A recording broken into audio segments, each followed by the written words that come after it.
Hey everyone, welcome back. Today we're going to be playing Loch of Phantoms on Impoppable. When I was playing earlier today, I thought this level was going to be easy, and I almost died because of these things called fortified DDTs. I love how my Bloon beacon also landed on this exact level, so that means I get to play this same level twice. Unfortunately, the Bloons beacon, that doesn't count if you're doing it. If you haven't beaten the difficulty that it's on. So that means I do have to play Impoppable twice, but I mean, if you can do it once, the second time should be easier, I think.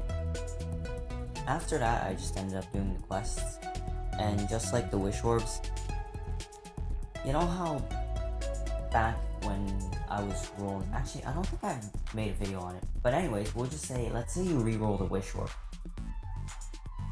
and then you pick some loot from it, and then the next wish orb after that, it'll be dependent on the last wish orb and what loot you picked. So that arises a question for me.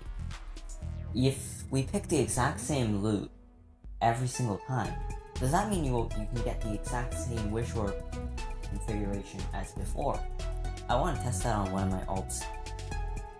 But anyways, so I was able to list out quite a list. So it started with one epic wish orb. There were 3 choices. Actually, technically there were 6 choices because there was re-rolling. Let's say you pick choice 1, and then the next epic wish orb that you got, there were another separate 6 choices. And it's always different, but it's always the same because it's not really random. So that means you could technically find the path on the tree that gives you the most whatever you want. And yeah. And the same thing with quests. So what happened is, I opened all the quests to see what they were, but I didn't select any yet. And I saw, wow, there are 2 diamond chests on different quest slots. So I took one of the diamond chests, which was top 3000 rerolls, because that was the easiest one. And then the other diamond chest, it just disappeared. The only thing I've learned from that is I should pick quests from best and easiest to complete to worst.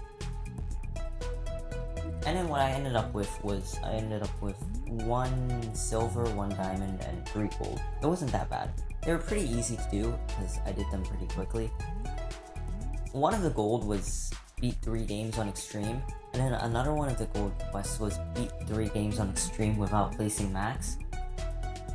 Those were basically the same quest, except one had more liberty, and I don't really use max other than in my videos. So that means pretty easy quest. Plus, my characters are pretty overpowered, so how hard could extreme be? And then it also turns out I got beat 3 games in Haunted Swamp. So, you know, those quests were done pretty quickly.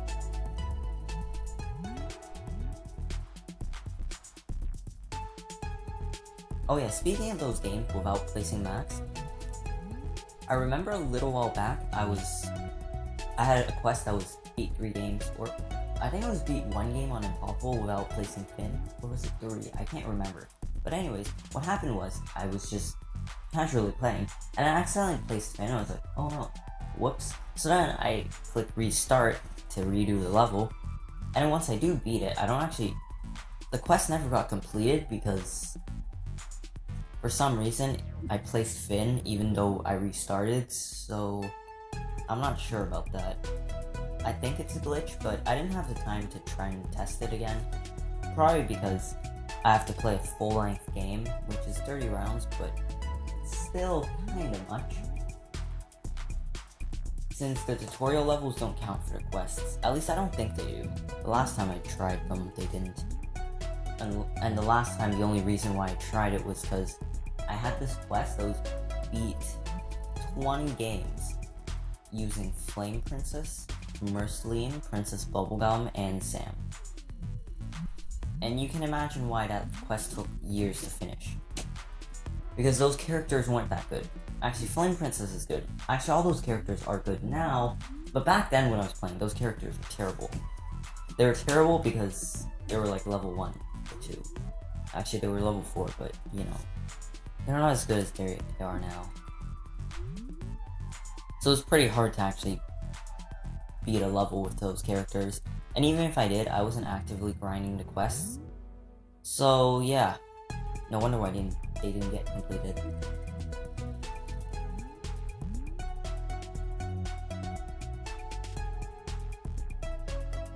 I started reading NK's blogs recently because their answers to the question. Do you see that DDT almost leaked?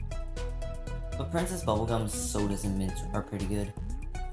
So yeah, I was reading Ninja Kiwi's blogs because their answers to some of the questions are so funny.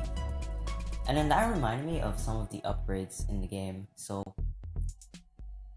imagine if you had a temple, but instead of the long paragraph it wrote, it just read, "Bloons are about to seriously get popped," or something. Anyways, I'll leave this episode off right here. See you guys next time.